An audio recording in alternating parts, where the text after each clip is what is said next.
сайн бацгаана уу. За өнөөдрийн ээлжид хичээлээ үзэх гэж байна. За бид бүхэн өмнө нь хаа үсэг утсан, га үсэг утсан. За өнөөдрийн үзэх ёстой үсэг болохоор г х г х. За г х үсэг бичлэгийн хувьд, хэлбэрийн хувьд яг адилхан. За өмнөнийг одоо яаж ялгаж салах вэ гэдгийн талаас нь өнөөдрийн хичээл орох болно. За үгийнхэнд ордог. Одоо ерөнхий үсгийн махуудыг авч үзье та. Ингээд энэ зураас зураад за энэ бол үгийнхэнд орж байгаа. Одоо г үсгийн хэлбэр, х үсгийн хэлбэр. За дунд орж байгаа хэлбэр нь энэ хэлбэр.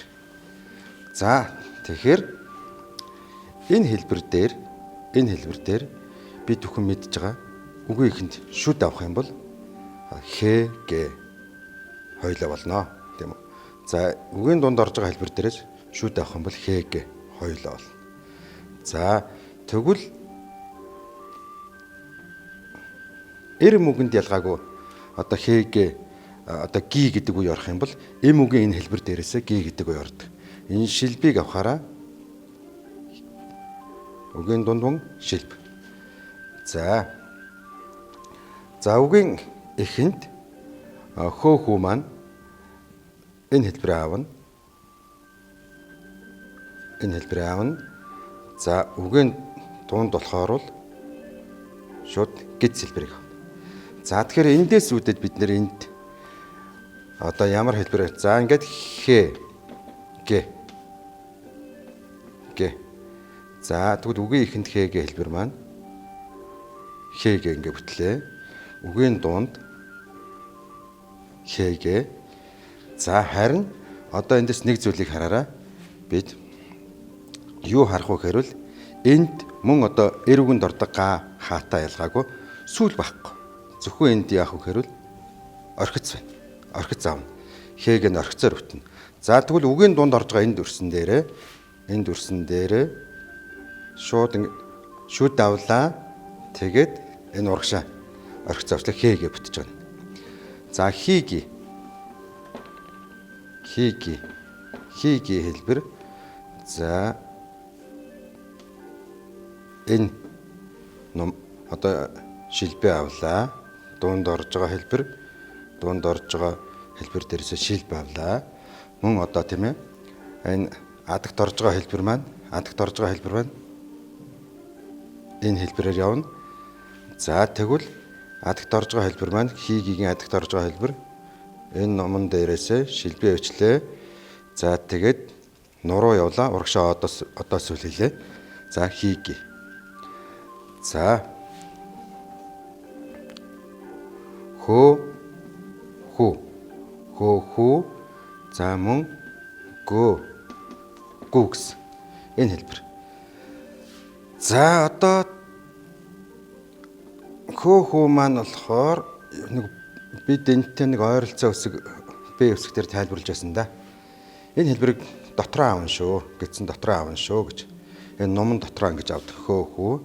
За дунд болохоор дээшээ доошоо залгадна гэдэг нуруу байж байна. За адагт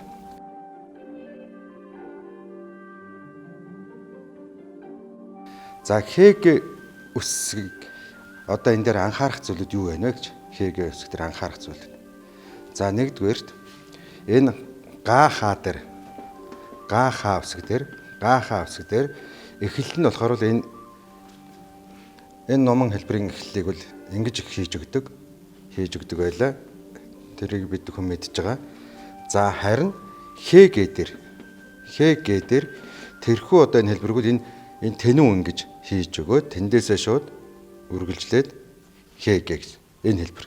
За тэгэхээр энд бид нэр энэ хэсгийг ямар ялгаатай байна гэдгийг зэрэгцүүлэн хараарай. х г хэлбэр. За мөн өөр нэг хэлбэр нь болохоор хөө тийм үү? Одоо хөө энэ хэлбэр дээр яаж бичих вэ гэхээр ийм алдаа гаргадаг. Тийм алдааг бол гаргаж болохгүй. Ингэж бичих тийм хандлага одоо зарим гаргадаг. Одоо энэ бол эм үгийн х байж гэн. Тэрэн дээр нэг шууд гидсээ дотор нь авалгүйгээр ингэж залгуулan бичдэг ийм алдаа байдаг. Энэ үл байж болохгүй. Тэгэхээр бид яах вэ гэхээр энэ одоо ингээд хийлээ. Тэгээд шууд дугуур тойрсон хэсэг гар одоо ингээд салахгүй явж байгаа нар зов эргэлээ. Тэгээд буцлаа.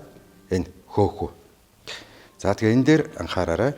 Тэгэхээр бид нэг зүйлийг харахад энэ одоо тийм ээ хөөхөгийн урагшаа энд гарч байгаа энэ нэг жижиг ингээд зартыг хэлбэрүүл тийм ээ урагшаа гарахтаа бол энэ гэцтэйгээ адилхан хэмжээний урагшаа гарч байгааг.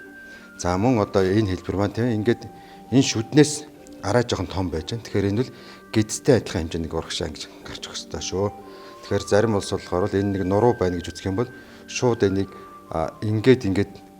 ингээ явцсан улс байна. За мөн одоо шууд ингээ өвчтсөн байна.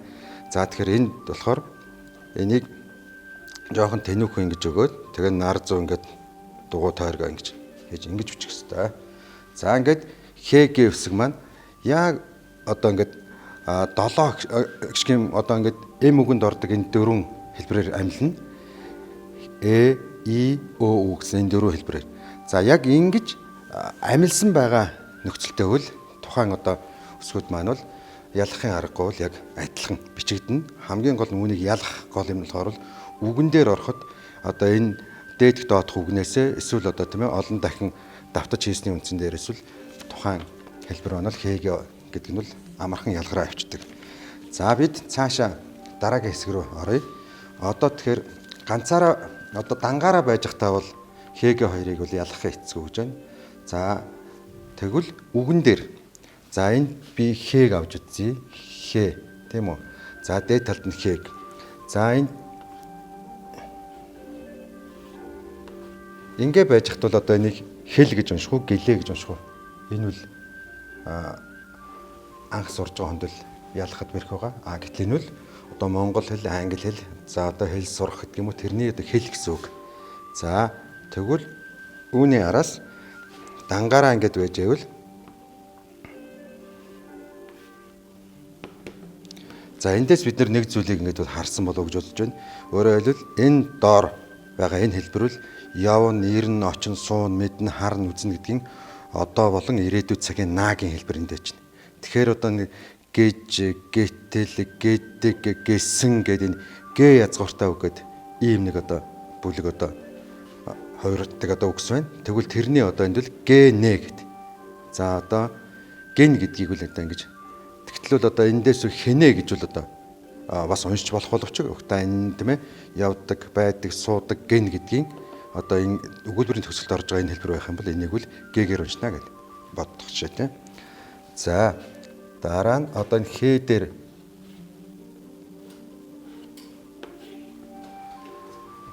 за энэ хий гэх үү, ги гэх үү гэж. Тэгвэл одоо энэ дээр бид юу гэж унших вэ гэхээр одоо энэ хил гэж. За энэ л За тэгвэл энэ ганц урт шилбэр одоо хийх гэдэг одоо үйл үгийн ингэж илэрхийлдэг. Тэгвэл өнгөрсөн цагийн явлаа, ирлээ, очлоо, суулаа, мэдлээ гэдгийг л эл дэвсгэрлээд урагшаа орхиж завж ингэж илэрхийлдэг. Тэгвэл хийлээ гэд. Хийлээ гэд. За ганцаараа байхад л их ялахад төвхтэй. Гэхдээ за энэ гил гэд. Гил. За ингээд араас нь хөөж дуух гилэх гэдгийг тийм ээ. Малад усыг хөөж дуух гил гэдгийг. Гил. За одоо ийм үгэн дээр нь авч одоо хөөхүү дээр нь хөөхүү мөн дотроо аавна гэсэн. За ингээ хөл хүү гөлхүү гэж одоо эхлээдвэл мэдхгүй хүн бол янз бүрээр унших ба. Гэхдээ бол хөл гэдгийг л ингэж бичнэ. Хөл гэдгийг ингэж бичнэ.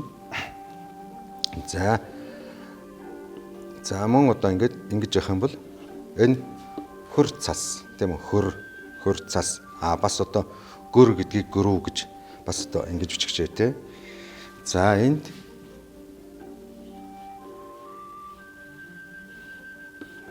за бид одоо энэ үгийг л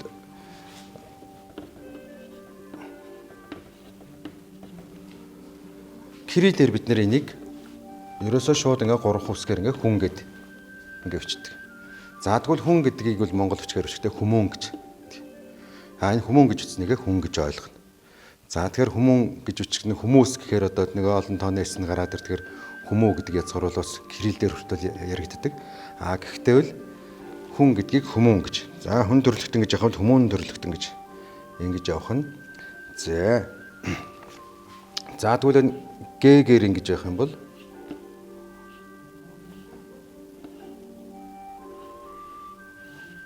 гүрэн. За энийг одоо хүрүүн гэж одоо уншиж болно. Гэхдээ үл энийг гүрэн Монгол гэж явах юм бол гүрүүн гэдэг. За ингэж нэгдүгürt би юу эхлээ зэрэгцүүлэн та нарыг ойлгосоо гэж бодов гэхээр л энэ хэ одоо гэ тийм үү? Хи ги. За ингээд хөө гү. Эдгээрийг болохоор ерөөсө харахад ялахын хэцүү яг л адилхан. Хамгийн гол нь тийм ээ. Энэ бүхнийг ялах газар нь хаана байх вэ гэхээр хам сэтгүүдээ дээр нь доор нь ямар үг байна вэ гэдгээс болж ялгана. Түүнээс л эм үгэнд ордог энэ хэ тийм үү? Хэ энэ талд бол г-ийг нь бичлээш тийм үү? Энэ хэ гэ өсгүүд бол бүгд адилхан. Хи ги дээр адилхан, хи ги дээр адилхан. За хөө хүү дээр энэ одоо гөө гүү штэ. Гүрэн гэж байна тийм үү? Гүрэн. Ингээ хүү гээл ингээл байж хал энэ яг адилхан, гүү гэдэг хал ингээ адилхан. Харахад адилхан. Тэгэхээр энийг бол бид бол жоохон одоо давтаж туршлах суухаар бол энэ хараа энэ да. Өөрөө хэгээр унших уу, гээгээр унших уу гэдэг нь улам амархан болоод ирдэг. За өмнөх га-ха хэсэг дээр бид дэвсгэр үсгийн асуудлыг ярьсан бол мөн гээ-хэ хэсэг дээр дэвсгэр үсгийн асуудал яригдана. Дэвсгэр үсгийн асуудал.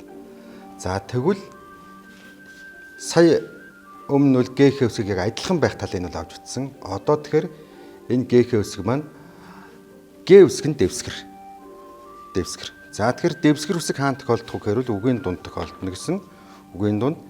За үгийн дунд тийм ээ ихшгийн дараа энэ байранд тохиолдож байгаа юм бол үгийн дунд дэвсгэр үсгэ гэсэн. За үгийн адагт тийм ээ ихшгийн дараа үг төгсөж байвал энэ байранд дэвсгэр үсэг гэсэн. За тэгвэл энэ хүү гээ үсгийн маань. За энэ латин галиг орж ирсэн байна.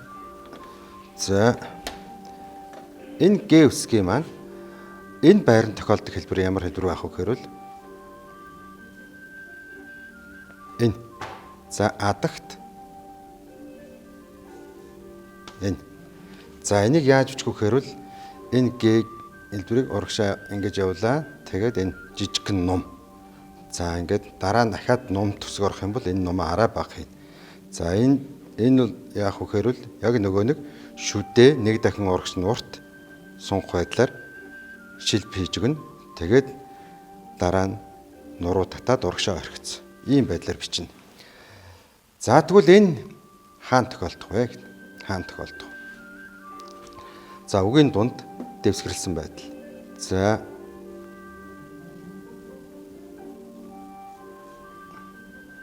би нэлээд хурдаар нэгээд хавж үзье.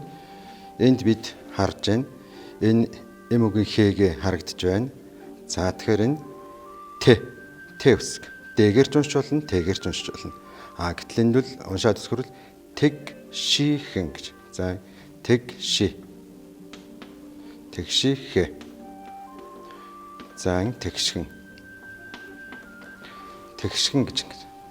За тэгэхээр яасан гэхээр иш үсгийн өмнө гээ үсэг орж байна. Өөрөөр яг энэ байранд тэгшгийн дараа гівүүлэгч өмнө орж энэ байранд бол үгийн дунд дэвсгэрлж байна гээ үсэг. Тэгээ үгийн дунд дэвсгэрлж байгаа гээ үсэг маань яг ганцаараа юм байсан бол одоо яг нөгөө гівүүлэгч өмнө орохоор бол энэ хэлбэртэй орно. За тэгэхээр энд нэг зүйлийг ажиглаарай таах. Энэ титми игнэний одоо үсгэнд явж байгаа. Титми игнээс. За тэгэхээр энэ давхар гівүүлэгчийн эхэнд нь л энэ одоо хэлбэр маань тохиолдно гэж шүү дээ. Тийм учраас бол энийг арай жоохон бага бичиж өгдөг шүү гэдэг. Тэгшгэн. За одоо ингэдэ инх сүрхтэн гэж байна гэж бодох юм бол за бид нэр сүү. За энэ сүрхтэн. За тэгэхээр яг хөрөн т үсгийн өмнө г үсэг гэж байна. Г үсэг гэж. Сүрүг эктүн гэдэг сүрхтэн. За нэг дэвсгэрлж байгаа хэлбэр байна шүү дээ. Тэгэхээр эндээс нэг зүйлийг хараарай. Сүрг гэдэг үгийг шууд яаж бичдэг юм болоо гэдэг. За энэ эсрэгцүүлээд бичээд үзүүлье. Сүрг гэдэг үг нь болохоор сүү руг гэдэг. Адагт орж байгаа энэ хэлбэрийг та адилханаар ингэж бичигддэг байна. Сүргтэн. За тэгвэл одоо адагт орж байгаа хэлбэрийг авч үзье. За бид нар энд ингээд мэдж байна.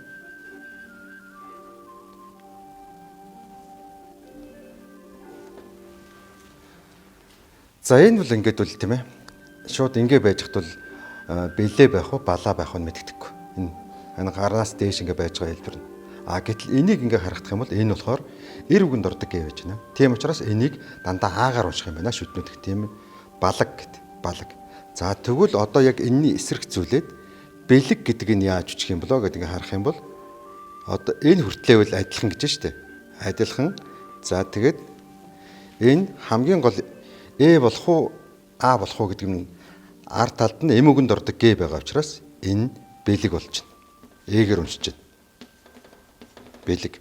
За энэ эр үгэнд байгаа Г байгаа учраас энийг Агаар уншиж байна. Агаар уншиж байна. За тэгэхээр ардаа гიშгүй байгаа Г үсгийн эр үгэнд байгаа дэвсгэрэлдэг хэлбэр А мөн эм үгэнд байгаа дэвсгэрэлдэг хэлбэрийг эсрэгцүүлж үзүүлж байна. Тэрийг харьцуулж хараарай.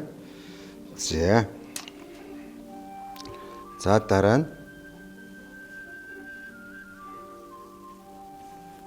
за энэ бүлэг тий бүлэг. За анги бүлэг гэж яах юм бол бүлэг. Тэгэхээр эндээс бид энэ эм үгийн энэ дүрсийг харахад энэ гийгүүлэгчийг энэ ихшгийг юугаар унших уу гэх мэтэр одоо энэ Г-гийн энэ дүрс маань өөрөө бус ихшгүүдээ ямар одоо агаар уншихгүй энийг заавал эм үгэнд ордог тэр ихшгээр уншина гэдгийг энэ шууд хэлж өгдөг байх нэ. За энд ийм ингэсэн үг байна. Ингээд за бид энийг мэднэ. Энд бол бид бол Т үсэг юм уу, Д үсэг юм уу ямар ч адилхан бичдэг гэсэн. За гэтэл одоо энийг ингээд Т Д-гээр нь унших нь аль нь зөв юм бэ гэдгийг хамгийн их одоо хэлж өгч чадах. Үг одоо энэ гараад ирчихнэ. Энэ үсүг үсэг гэдэг. За тэгвэл одоо бид нар тийм ээ энийг тод үсэг гэдэг. Тод үсэг. Тод үсэг гэдгийг ингэж бичгэн байна. За тэгэхээр үгийн дунд ордог эм үгийн Г-гийн дэвсгэрэлдэг хэлбэр. Ийм номон хэлбэрээр байдаг байна. За номон хэлбэрээр ингэ байж байна. Үгийн ядагт ордог хэлбэр нь шилб. За тэгээ нуруу яваад орхиц хэлбэрээр байдаг байна. Эдгээрийг бичгтүүл одоо бид ямар ч одоо алдах үндэсгүй боллоо штэ. Ингээд шүд байгаа бол тийм ээ шүд байгаа бол шүдээ ингээд нэг дахин урагш нь ингээд шилб болгож сунгана. Тэгээд энэ дэрэнгүүт нь дахиад ингээд орхиц ээжгэн. Орхиц маань ямар хэмжээнд байх вэ гэдэг бид мэдж байгаа. Энэ шилбэт үсгийг нэг дахин урагш нь сунгах хэмжээнд ийм хэмжээнд орхицоо урагш нь татах хэвээр. Энэ бүх хэмжээ бол 45-аас 50 хэмжээний налууд байдгийг мэдж байгаа. За ингээд үгийн дунд эм үгэнд ордог Г үсгийн адагт хоёр дэвсгэрэлдэг хэлбэрийг авч үзлээ. За эм үгэнд ордог Х Г үсгийг үзэж байна. Тэгэхэд Х Г үсгийн хэлцэн хэлбэрүүд. За эм үгэнд ордог хэлбэр. За бид өмнө нь болохоор бол эр үгэнд ордог хэлбэрийг авч үзсэн. Үүний сан сонг авч үзсэн. За тэгвэл энэ хэлбэрийг яаж бичдэг юм бэ? Энэ хэлбэрийг яаж бичдэг? За эр үгэндээ болохоор бид эр үгэнд болохоор бол энийг эксэн гэж ингэж хоёр шүттэй нэг дунд ордог дэвсгэрэлдэг хэлбэрийг авч үзээ сан гэж ингэж бичсэн бол энэ бол эр үгийн явдал байсан. Энэ бол эр үгийн явдал. За гиса гэдэг эр үгэнд нь ингэж галгилж ирсэн бол одоо эм үгэнд сая бид авч үзэхдээ энэ дэвсгэрэлдэг хэлбэр маань энэ байна гэж аваад үзсэн. Энэ хэлбэр байна гэдэг. За тэгвэл энэ ГС за ингээд ардлын гişг нь бол эссэн болно. За тэгэхээр хэл гэдэг үгэн дээр хэлсэн гэжгээр хэл гэдгээ бид мэдсэн хэлгээ хэллэгсэн. За хэлсэн гэд хэлсэн. За одоо энд нэг зүйлийг хараарай. Өс гэдэг дээр сансан залгах юм бол нөгөө л эксэн гэдгээ залгах болно шүү. За тэгвэл өс гэдэг үг маань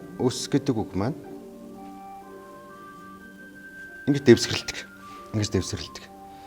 За өс дээр энэ эксэн орё. Үг дээр эксэн орё. За с нэг гийгүүлэгч байж байна. За энд бас г-гийн нэг гийгүүлэгч, с-ийн нэг гийгүүлэгчгээд нэг дур 3 гийгүүлж орлоо. Тэгэхээр энд бол нарийн дүрмийг бол дараагийн хичээл дээр тусгайлан заахуулна. Энд нэг зүйлийг шууд юу гэж одоо амархан ойлгож болохгүй гэхээр бол шууд гівлжээр төгссөн үгэнд энэ эксэн гэдэг хэлбэрийг дунд нь дандаа гиз бичнэ гэж ойлгож байна. Дунд нь дандаа гиз бичнэ гэдэг. За тэгэхээр энийг яаж бичих вэ гэхээр бол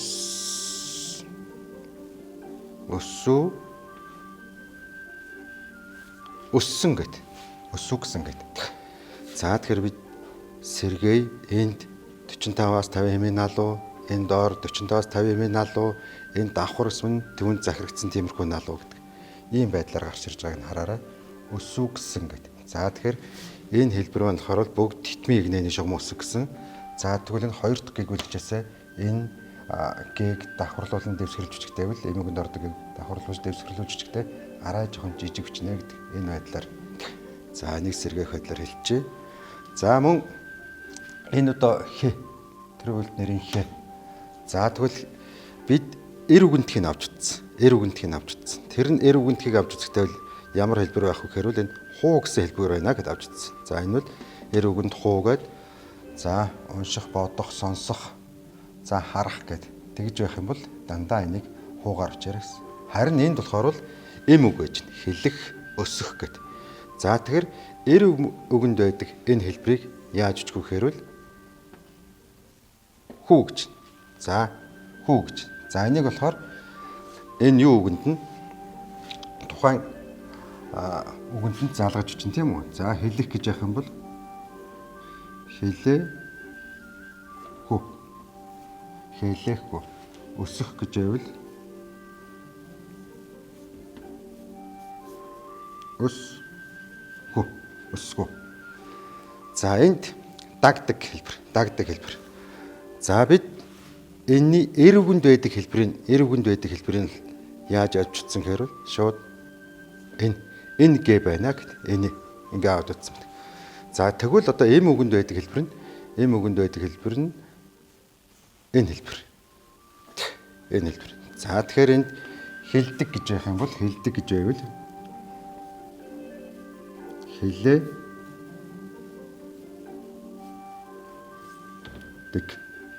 хэлдэг. За мөн ялгаа байхгүй энэ одоо толгойтой энэ залгуурыг гівлэгчээр төгсөө гэвэл шууд өчнө, эксгээр төгсөө гэвэл энэ хэл гэдэг маань дунд ордог хэлбэрээ шүтээ аваад ингээ шууд үчигдэ. За тэгвэл өсдөг гэж явах юм бол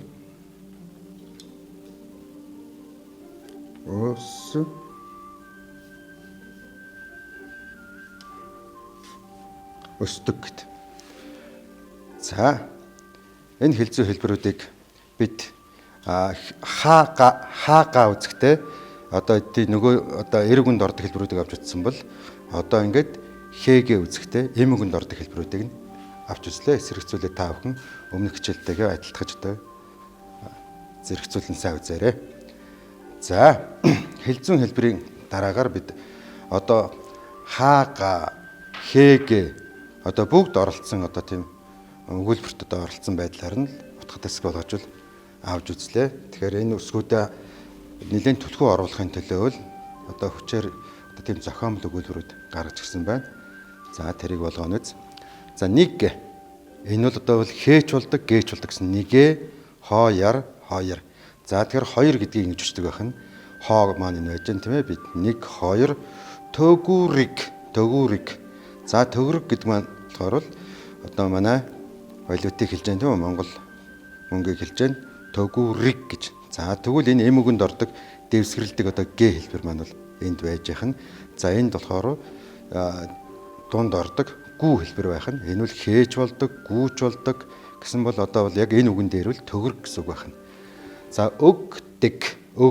За тэгэхээр сая бид нэр одоо энд давж үзлээ. Дунд ордог г үсгийн одоо дэвсгэрэлсэн хэлбэр. Тэгвэл д үсгийн өмнө энэ г маань дэвсгэрэлж ордог нь өгдөг гэдэг. Тэгэхээр ингэж дэвсгэрэлж байгаа нөхцөл энэ адагт орж байгаа хэлбэрээрээ бас дэвсгэрэлдэг юм байна. Өг гэдэг үгийг г-гээр төгсгөж үчдэг юм байна гэж бас ингэж бодох хэрэгтэй. Өгдөг, авдаг. За тэгэхээр авдаг гэдэг одоо мөн энэ дагдаг маань одоо сая үтсэн дагдаг маань энд байж өгдөг, авдаг гэдэг. За тэгвэл энэ өгдөг авдгийн дагдгийг Игшгээр төгсөг байвал шууд өчнө, гівчээр төгсөг бол бас шууд өчтэй гэж. Энд ямар нэгэн холбох хэрэгслийн тусламж авдаггүй тэгж бүтдэг залгуур шүү.